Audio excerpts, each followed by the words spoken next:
대림절 오늘은 둘째 주일로 우리가 그렇게 지나게 됩니다.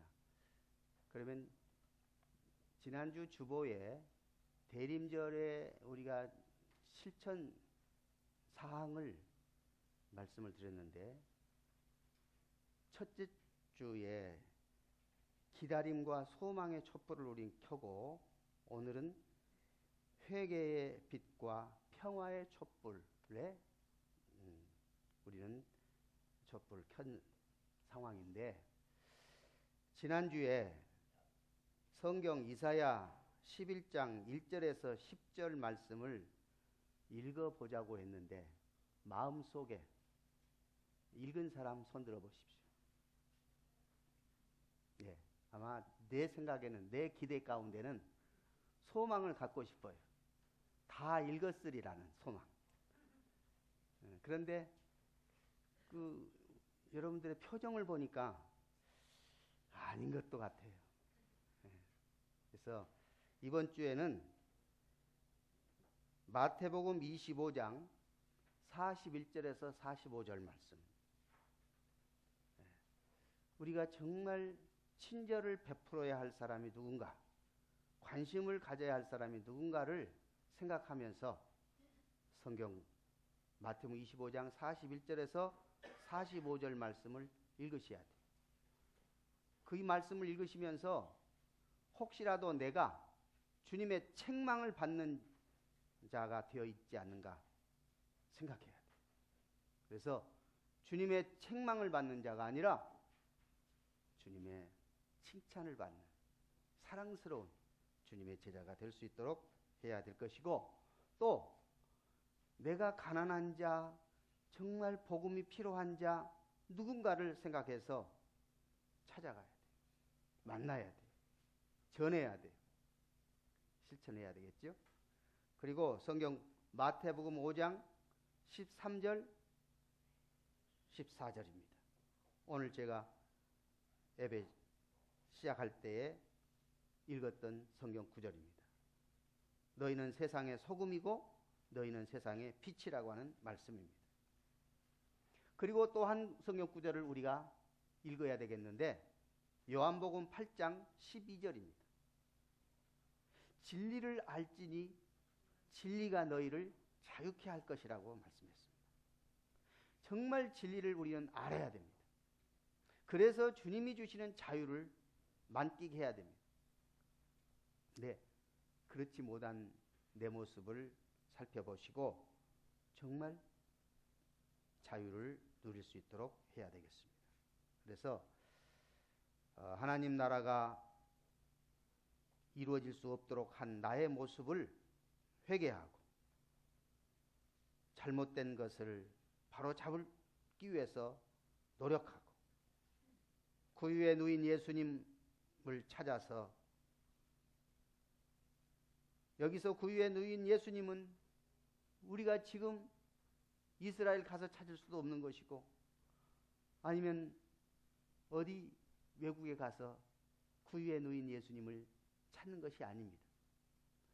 오늘 우리 이웃, 우리 가족, 우리 주변에 지금 구유에 누여 있는 예수님과 같은, 우리가 찾아야 되고 경배해야 되고 또 사랑해야 되고 나누어야 할 대상을 찾는 것입니다. 그래서 찾아서 나서는 것입니다. 그래서 회개의 촛불을 켜고 평화의 촛불을 켜는 것입니다. 이 주간에 우리 모두 구체적인 대상을 찾아서 정하고 그 하나님의 자녀에게 무엇으로 화해를 이룰 것인지 생각하고 실천해 가십시다. 예를 들어서 구체적인 섬김의 봉사, 물질의 공급, 병든 자의 치유 위한 기도, 필요로 하는 물건 제공, 사랑의 선물, 이런 등등 구체적인 것들을, 그 사람에게 필요한 것들을 우리가 드릴 수 있고 기도할 수 있고 사랑할 수 있도록. 그래서 크리스마스 때 정말 예수님의 선물을 그들이 받을 수 있도록 진정한 크리스마스가 그들에게 다가오도록 우리가 준비하는 것입니다. 그래서 대림절은 다시 오실 주님을 우리가 기다리기도 하지만은 이미 오신 예수 그리스도께서 무엇을 우리에게 원하시는지 그 삶을 실천해 가자 그 말이에요. 예수님은 지금도 한 영혼도 멸망받기를 원치 않아요. 지금도 예수 그리스도를 믿지 아니한 자는 어쩔 수 없이 진노의 대상이에요. 그렇잖아요. 하나님이 그들을 미워해서가 아니에요. 그들을 하나님은 다 구원받기를 원하시고 사랑의 대상이에요. 그럼에도 불구하고 스스로 하나님을 등진 겁니다. 그러므로 우리는 그들을 찾아서 이 사랑의 빛, 평화의 빛 비춰줄 수 있도록 우리가 노력하자는 것입니다. 이런 삶이 이 한 주간 동안에 실천되어질 수 있기를 주의 이름으로 축복합니다. 자, 그러면 오늘은 이제 예수님이 하나님의 나라를 위해서 복음을 증거하고 또 병든 자 치료하고 마음이 울적하고 괴로운 자 찾아서 위로하고 하나님의 사랑과 축복을 많은 사람들에게 베풀고 계셨을 때에 바리새인들과 서기관 중에 몇 사람이 예수님께 태클을 겁니다. 예수님께 질문을 합니다. 그런데 그 질문이 이렇게 삐뚤어진 질문을 하는 겁니다. 굽어진 질문. 바른 질문이 아니라 알고 싶어서가 아니라 예수님을 어떻게 하면 무너뜨릴까 하고 예수님께 질문을 하는 겁니다. 예수님, 제자들이 왜 음식을 먹을 때 손 안 씻고 먹어요? 손 씻고 먹는 것을 성경에 어디에 손 씻고 먹으라고, 음식 먹을 때는 손 씻고 먹으라고 성경에 기록된 거 있습니까? 위생상 우리가 그렇잖아요. 성경에 없어도 위생상 우리가 손을 씻고 먹는 것은 상식이에요. 그리고 만약에 아무리 손을 씻고 먹어야 됨에도 불구하고 우선 배가 고프면 그냥 손이 좀 더러워도 집어서 먹기도 하고 그러잖아요. 그러니까 이럴 수도 있고 저럴 수도 있는 거예요. 그런데 이 바리새인들과 서기관들은 규칙을 정해놨으면 그 규칙을 지켜야 되지 왜 안 지키냐? 우리 사람들도 그런 사람 있잖아요. 그냥 넘어가도 될 것을 기어코 그것을 끄집어내가지고 지적해서 마음 상하게 만드는 그런 사람도 가끔 있잖아요. 바로 이 사람들이 그 사람들이 예수님 제자들이 아니 음식 먹을 때 당연히 손 씻지만은 지금 손 씻을 물이 없거나 아니면 어떤 상황에 있어서 안 씻고 먹을 수도 있지 않겠어요? 그 안 씻고 먹어서 잘했단 말이 아니에요. 안 씻고 먹을 수도 있는 거예요. 그런데 이 사람들이 지금 주장하는 것은 뭐냐면 하나님 앞에 제물을 드릴 때에 그 제물, 특별히 화목 제물, 그 제물을 하나님 앞에 제사를 드릴 때 반드시 손을 씻고 그 제물을 하나님 앞에 드리도록 했어요. 그럼 누가 그 일을 하지요? 제사장들이 하는 겁니다. 제사장들이 그 일을 해서 손 씻고 제물을 하나님 앞에 바치게 돼 있어요. 그러니까 엄격하게 따지면 그 제도는 제사장들에게 해당되는 제도고 제자들한테는 지금 해당이 안 되는 거예요. 그런데 제자들한테 그것을 적용시켜 가지고 왜 씻어서 손 씻고 먹으라고 했는데 안 씻고 먹냐 이런 식으로 말하는 거예요. 그러니까 정말 알고 질문을 했으면 될 것을 사실상 이 바리새인들과 서기관들은 자가당착에 빠진 거예요. 자기들이 정말 모르면서 그냥 예수님을 책잡고자 해서 제자들이 왜 손도 안 씻고 먹냐? 이런 식으로 말하는 거예요. 그때 예수님이 하신 말씀이 자, 하나님의 계명과 사람의 계명이 있다. 어떤 것이 중요하고 어떤 것을 정확하게 지켜야 되겠느냐? 그런데 너희들은 사람의 계명을 하나님의 계명보다도 더 소중하게 여기고 사람의 계명을 따르려고 노력하는 사람들이다. 그래서 너희들은 외식하는 사람들이라고 예수님 아예 분명하게 말씀하신 것입니다. 외식하는 사람들이요. 외식을 그쳐라. 오늘 많은 사람들이 외식하고 있지요. 겉으로만 눈에 보이는 거, 형식적인 거, 의식적인 거 이런 것에만 집중하고 그거에만 목매다는 사람이 있어요. 그런데 예수님은 마음이 중요하다. 마음이 정결해야지. 아니 겉으로 손만 씻는다고 해서 그 정결한 거냐? 예수님 그렇게 말씀했어요. 입으로 들어가는 것이 더러운 것이 아니다. 들어갔다가 나온 것이 더러운 거다. 생각해 보세요. 어때요? 들어간 것이 더러워요? 나온 것이 더러워요? 나온 것이 더럽지 무슨 들어간 게 더러워요? 되게 입으로 들어간 것은 거의 깨끗한 것이 들어가지 어디가 더러운 것을 누가 먹는 사람이 있습니까? 특별한 거지 아니면 되게 깨끗하게 씻어라도 먹고 아니면 어느 정도 깨끗한가 봐서 먹잖아요. 그런데 나온 것은 어때요? 섞어서 막 여러 가지 섞어야가 나오잖아요. 나온 것이 더럽죠. 그리고 예수님은 지금 나온 것이란 말 표현을 꼭 물질적인 것이 아니라 나온 것, 속에서 나오는 것. 뭐예요?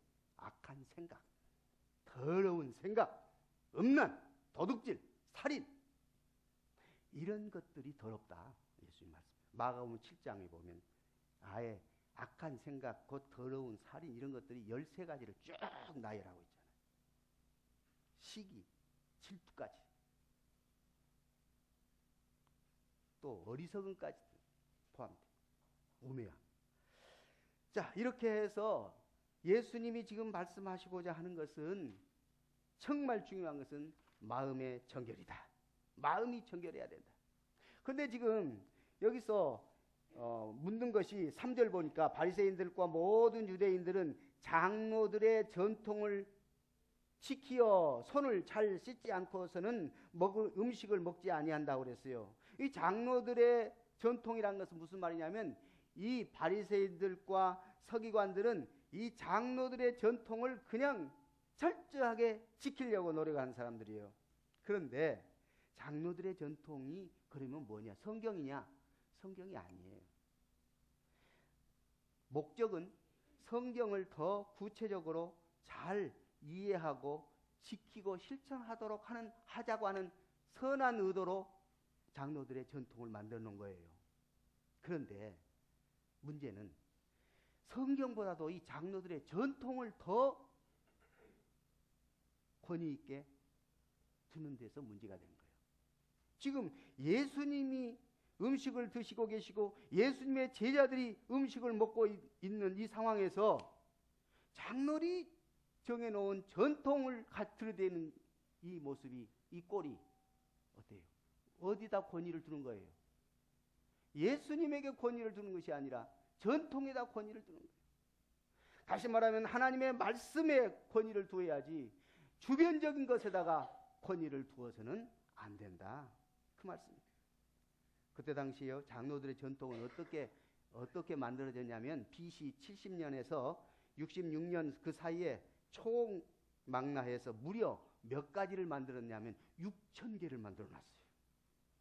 그 중에서 가장 핵심적인 것이 613개예요. 고르고 골라가지고 613개.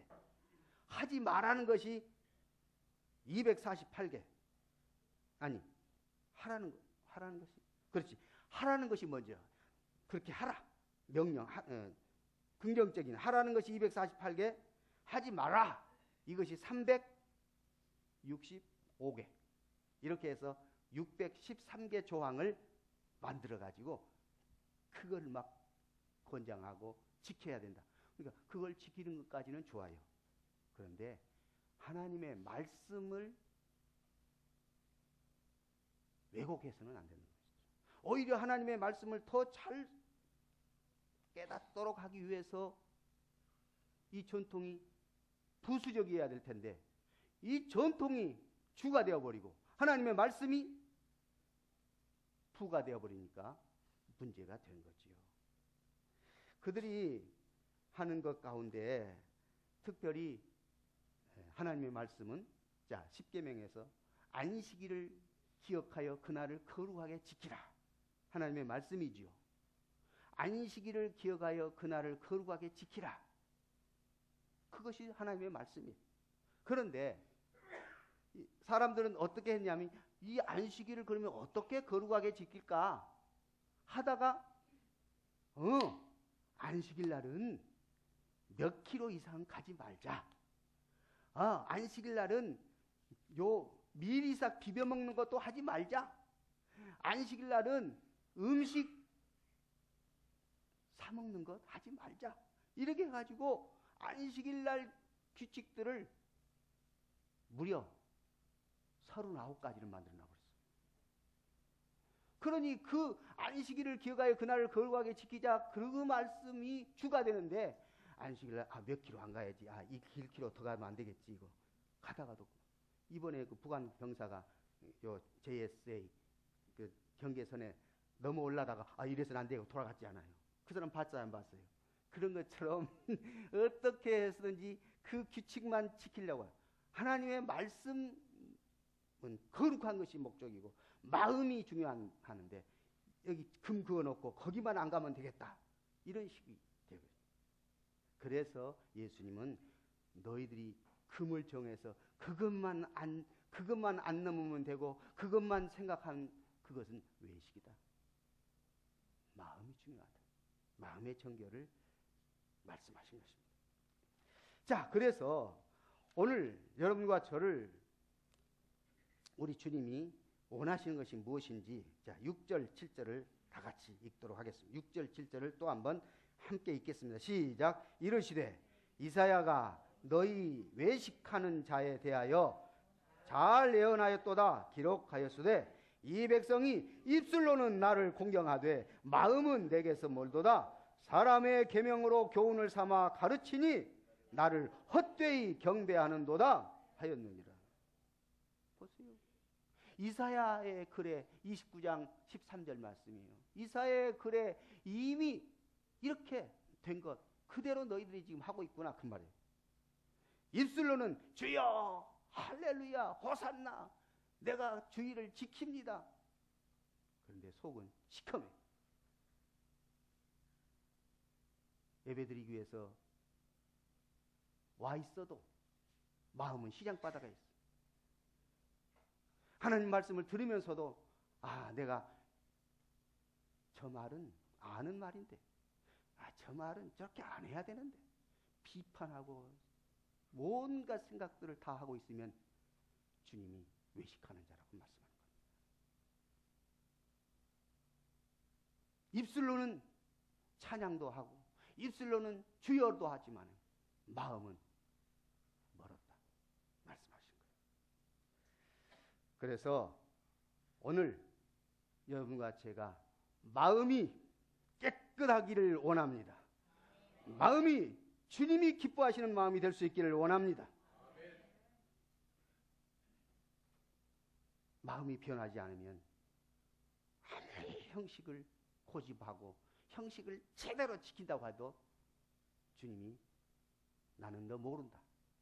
그럴 수밖에 없습니다. 성경에 보십시오. 출애굽기 30장 19절에서 20절 말씀 여기 한번 띄어져 있습니다. 읽겠습니다. 시작.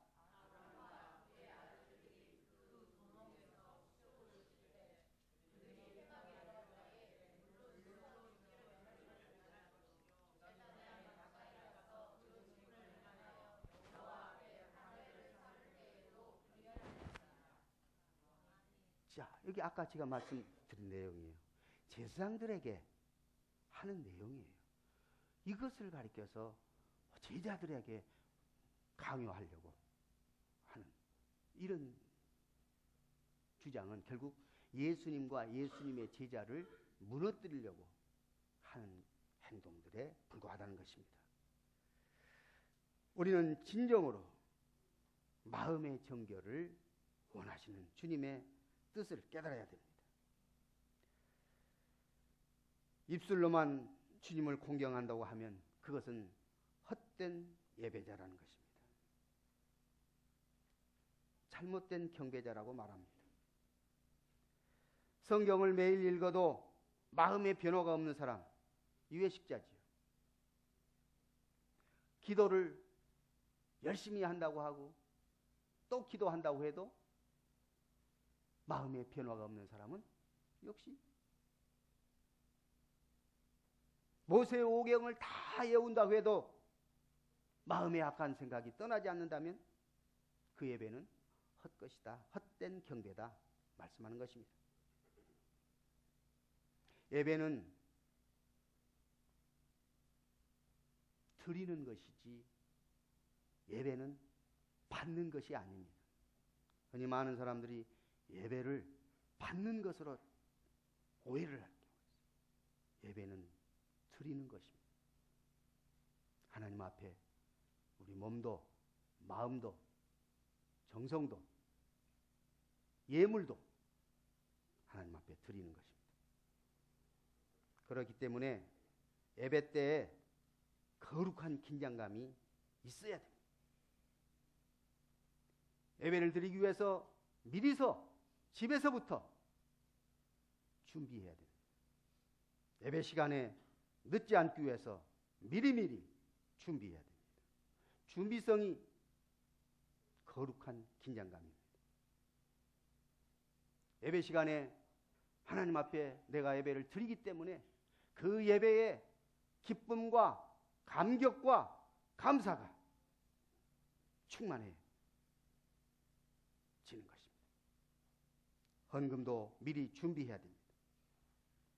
우리는 예배는 드리는 것입니다.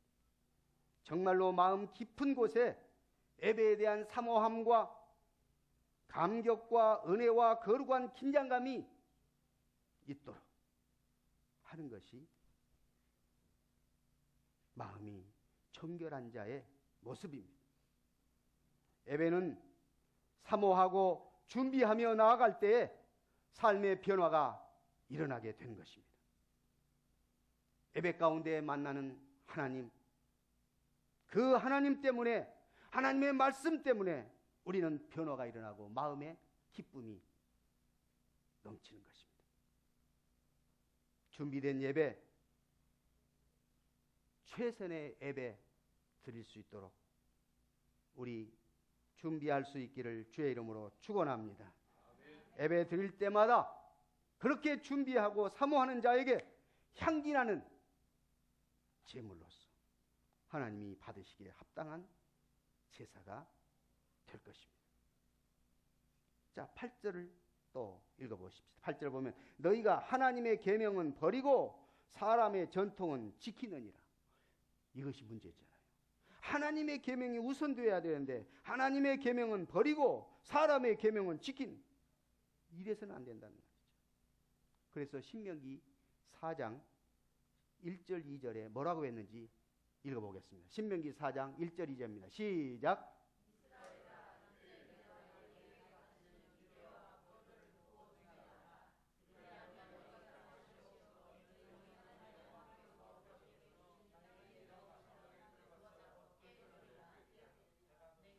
내가 너희에게 명령하는 말을 너희는 가감하지 말고 내가 너희에게 내리는 너희 하나님 여호와의 명령을 지키라. 자, 여기서 잘 보세요. 어떤 명령을 지키라고 그랬습니까? 여기서 중요한 말입니다. 가르치는 규례와 법도라고 그랬지요. 그 다음에 명령하는 말이라고 그랬죠. 그리고 너희에게 내리는 너희 하나님 여호와의 명령이라고 그랬죠. 예배 시간에 하나님이 내리시고 가르치시고 명령하십니다. 그러므로 이 예배 시간에 우리의 생명이 살고 예배 시간에 하나님이 영광 받으시는 줄 믿습니다. 그래서 하나님이 우리에게 예배의 목적은 첫째, 우리의 생명이 사는 겁니다. 둘째, 우리의 삶이 복을 받습니다. 우리는 하나님으로부터 복받는 삶, 우리의 생명이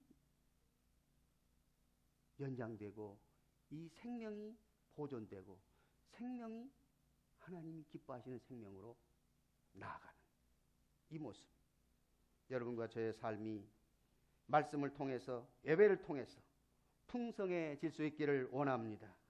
그리고 생명을 얻고 더 풍성히 얻기를 원합니다. 이것이 오늘 하나님이 여러분과 저에게 말씀하신 하나님의 계명을 지켜라 하시는 것입니다. 성경은 때로는 모순되게 우리에게 느껴질 때도 있습니다. 성경이 왜 이래? 하고 성경을 모순되게 보여지는 것도 있습니다. 하나님이 우리의 이성과 우리의 지식으로는 이해가 안 되는 부분도 더러 있을 수 있습니다. 예를 든다면 하나님이 아브라함에게 이삭을 바치라, 아들을 바치라. 도저히 이해가 안 되죠. 있을 수 없는 일이죠. 하나님은 그것이 아브라함을 축복하신 그 시험을 통과해서 아브라함을 축복하신 하나의 수단이었던 것입니다. 그렇기 때문에 우리는 하나님이 천지를 창조하신 하나님이시고 하나님은 절대 선하신 분이시고 하나님이 우리를 사랑하시는 분이라는 이 사실을 확고하게 의지하고 신뢰하고 나가면 어느 순간 모순되게 보이는 것들, 이성과 지식에 맞지 아니하는 것들처럼 보였던 것들이 다 하나하나 깨닫게 되어지고 오늘 여러분과 제 삶이 풍성해지고 우리의 생명이 놀랍게 변화되는 아름다운 역사가 나타날 줄 믿습니다. 우리는 이제 사랑의 마음을 가지십시다. 우리는 이제 정말 배려하는 마음을 가지십시다. 주님이 우리에게 주신 것은 사랑의 마음이지 콩이냐 팥이냐 따져라고 하시지 않습니다. 베드로전서 4장 8절 말씀을 읽겠습니다. 시작. 무엇보다도 뜨겁게 서로 사랑할지니 사랑은 허다한 죄를 덮느니라. 아멘. 이제 우리는 뜨겁게 사랑하는 것이 우리의 모습이 되어야 할 것입니다. 물건은 쓰기 위해서 존재하지요. 사랑은 주기 위해서 존재하는 것입니다. 우리 사랑을 주고 베풀 수 있기를 원합니다. 사랑을 주되 너그럽게 배려심 있게 사랑을 해야 할 것입니다. 혹시 남이 실수를 저질렀을 때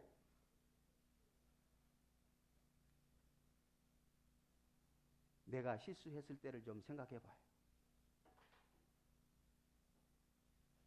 내가 실수했을 때를 떠올리면서 우리는 남이 실수한 것을 좀 감싸줄 수 있도록 그런 사랑의 사람 되어질 수 있기를 원합니다. 남이 나의 생각과 관점이 맞지 않다고 해서 그것을 꼭 지적해서 꼭 틀렸다고 말을 해주고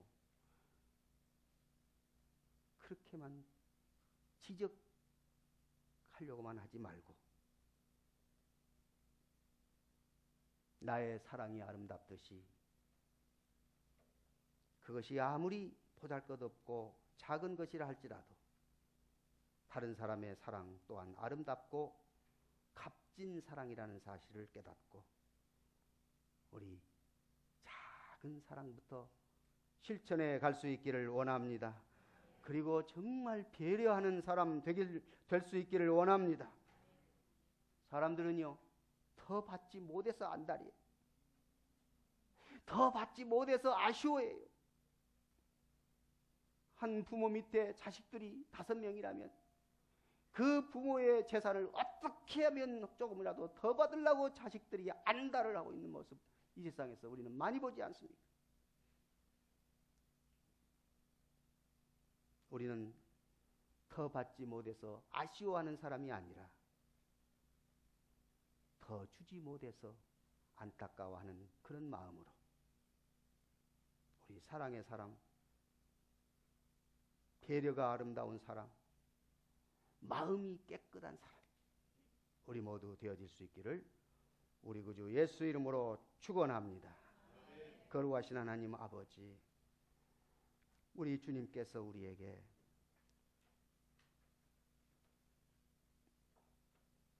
마음이 정결하기를 원하십니다.